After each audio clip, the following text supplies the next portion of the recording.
Praise the lord. प्रभु यीशु मसीह के महान जीवित सामर्थ्य नाम में आप सभी को एक बार फिर से मैं हमारे इलोहिम संगति चैनल में स्वागत करता हूं और मैं विश्वास करता हूं कि आप भले चंगे स्वस्थ हैं और हमारे संदेशों से, इन छोटे संदेशों से आप आशीष पा रहे हैं।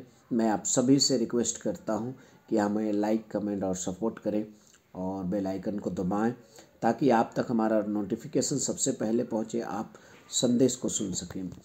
आज मैं आपको एक अद्भुत पक्षी के बारे में प्रचार करने जा रहा हूँ।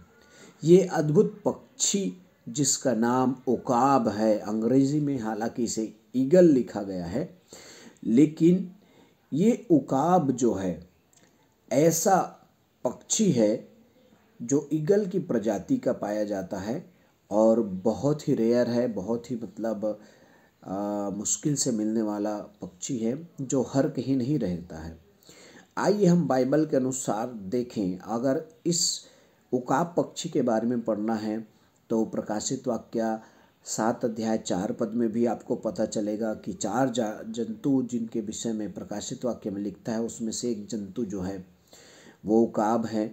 यहेजकेल अध्याय 1 और उसके 22 पद और 5 पद से लेकर 10 पद में भी आप इस उकाब पक्षी के बारे में पढ़ सकते हैं।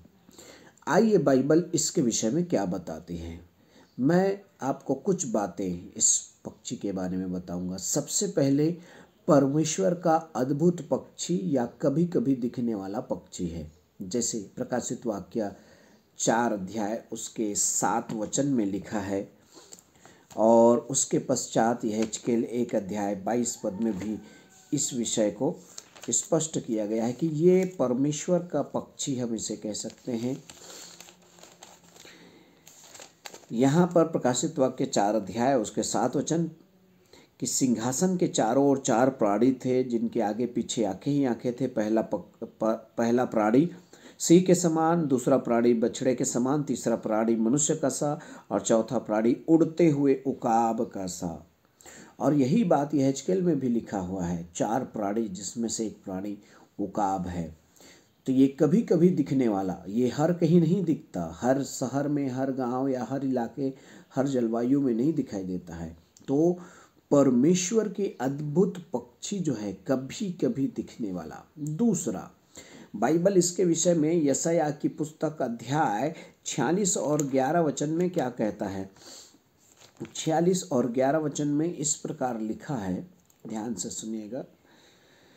46 और 11 वचन, मैं पूर्व से एक उकाब पक्षी को अर्थात दूर देश से अपने युक्ति के पूरा करने वाले पुरुष को बुलाता हूँ।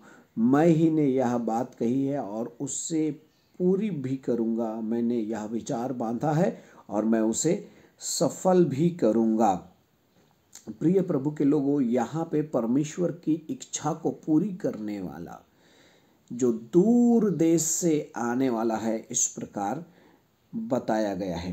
प्रिय प्रभु के लोगों, ये दूर देश से रहने वाला है, अर्थात ऐसे जगहों में रहता है जो बहुत ही अलग रहता है या उसके क्षेत्र ही अलग रहते हैं। आपके और मेरे क्षेत्र में ये पाया नहीं जाता है। 45 और उसके 22 वचन में भी कुछ बातें लिखा है, देखिएगा। हे पृथ्वी के दूर दूर के देश के रहने वालों, तुम मेरी ओर फिरो और उद्धार पाओ, क्योंकि मैं ही परमेश्वर हूँ और दूसरा कोई है ही नहीं। परमेश्वर अपनी ओर फिरने के लिए कह रहा है। उकाब पक्षी अगर आपको बनना है तो आपको परमेश्वर की इच्छाओं को पूरा करना है। दूसरी बात, ये तेजी से उड़ने वाला है। ये पक्षी जो है बहुत ही तेज से उड़ता है। यिर्मयाह 4 अध्याय और उसके 13 वचन में लिखा हुआ है इस प्रकार, ध्यान से सुनिएगा। देखो, वह बादलों के समान चढ़ाई करके आ रहा है, उसके रथ बवंडर के समान और उसके घोड़े उकाबों से भी अधिक वेग चलते हैं। हम पर हाय, हम नष्ट हुए। यहाँ पर जो है यहूदा के लिए एक शत्रु जो आता है, जो उससे युद्ध करने आ रहा है, जिसे हम जानते हैं वो बेबीलोन है। और उसके विषय में यशायाह में भी यही लिखा है कि वो मैं दूर देश से उसे बुलाऊंगा। जैसे ये उकाब दूर देश में रहता है। वैसे ही यहाँ पे इस उकाब पक्षी के विषय में दूसरी बात लिखा है, वो बहुत तेजी से उड़ने वाला पक्षी है। और अय्यूब की पुस्तक अध्याय 39 और उसके 28 पद में लिखा हुआ है, यदि आप पढ़ेंगे तो वहाँ पर लिखा हुआ है कि ये सुनसान और पहाड़ों में जो है अपना स्थान बनाता है, अपना जगह बनाता है, अपना घोंसला बनाता है। अय्यूब की पुस्तक अध्याय 39 और उसका 28 वचन। ये हर कहीं अपना घोंसला नहीं बनाता है। 39 अध्याय 28 पद, और लिखा है वह चट्टान पर रहता है और चट्टान की चोटी और तृण पर बसेरा करता है। यहाँ 27 पद से, क्या उकाब तेरी आज्ञा के ऊपर चढ़ जाता है और ऊंचे स्थान पर अपना घोंसला बनाता है। प्रियो, ये उकाब जो है ऐसे स्थानों में अपना घोंसला बनाता है जो बहुत ही ऊपर रहता है, या तो बहुत बड़े चट्टान के ऊपरी चोटी पे बनाता है, या फिर कोई बहुत बड़े पेड़ जो कटीला हो, जो तंग भरा हो, ऐसे पेड़ों में वो अपना घर बनाता है। 39 के 27 पद में हमने पढ़ा कि वो अपने घोंसलों को जो है कांटों के ऊपर भी बनाता है।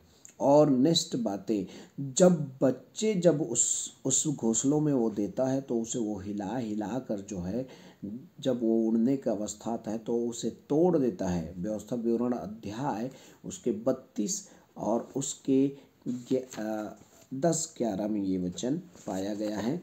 मैं आपके लिए पढ़ दूं। व्यवस्था विवरण अध्याय 32 और उसका शायद 10 और 11 होगा। यहाँ पर लिखा है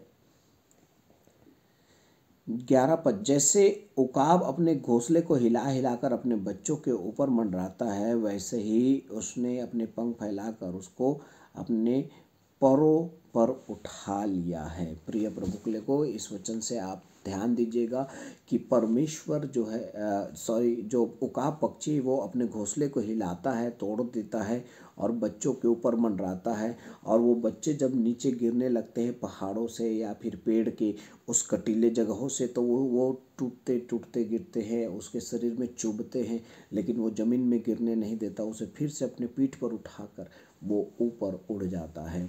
और यशायाह 40 अध्याय 31 वचन में लिखा है, जो यहोवा की बाट जो होते हैं वो उकाब के समान बल पाएंगे। क्यों मालूम है? क्योंकि जब वो बूढ़ा हो जाता है और उसकी चोंच बड़ी हो जाती है, उसके नाखून बड़े हो जाते हैं, तो वो उन नाखूनों को तोड़ता है, उस चोंच को तोड़ता है, उसके पुराने पंख जो है उसको वो चोंच से निकाल कर एक तकलीफ भरे समय से गुजरता है, और वो पहाड़ों और गुफा में छिपा रहता है, और एक निश्चित समय में एक नया पंख आता है और वो फिर से आकाश की ऊंचाइयों में उड़ जाता है। प्रिय प्रभु के लोगों, मैं इस उकाब के बारे में बताना चाहूँगा कि आप परमेश्वर के सच्चे उकाब बनिए, जो परमेश्वर की युक्ति को पूरा करे, जो दूर देश से आकर परमेश्वर के राज्य में प्रवेश करें, वो जो परमेश्वर के कार्य और महिमा और सेवा के लिए तेजी से आगे बढ़े, और वो जो हालेलुया अपने बच्चों को सुनसान पहाड़ों में रखे, अर्थात परमेश्वर के स्थान में रखे, क्योंकि यीशु ही परमेश्वर का चट्टान है, और अपने बच्चों को परमेश्वर की महिमा के लिए हिला हिला कर, घोंसले को तोड़ तोड़ कर उसे परमेश्वर के राज्य में चलना सिखाएं, और अपने बच्चों को जो है हालेलुया पीठ पर उठाकर गिरने से बचाए, और तब हम परमेश्वर के उस महान सामर्थ्य और बल को उकाबों के समान प्राप्त करेंगे। मैं विश्वास करता हूँ ये संदेश हर एक मसीही विश्वासी पास्टर सेवक सेविका अपने आप को उकाब के समान अद्भुत परमेश्वर की पक्षी बनाए,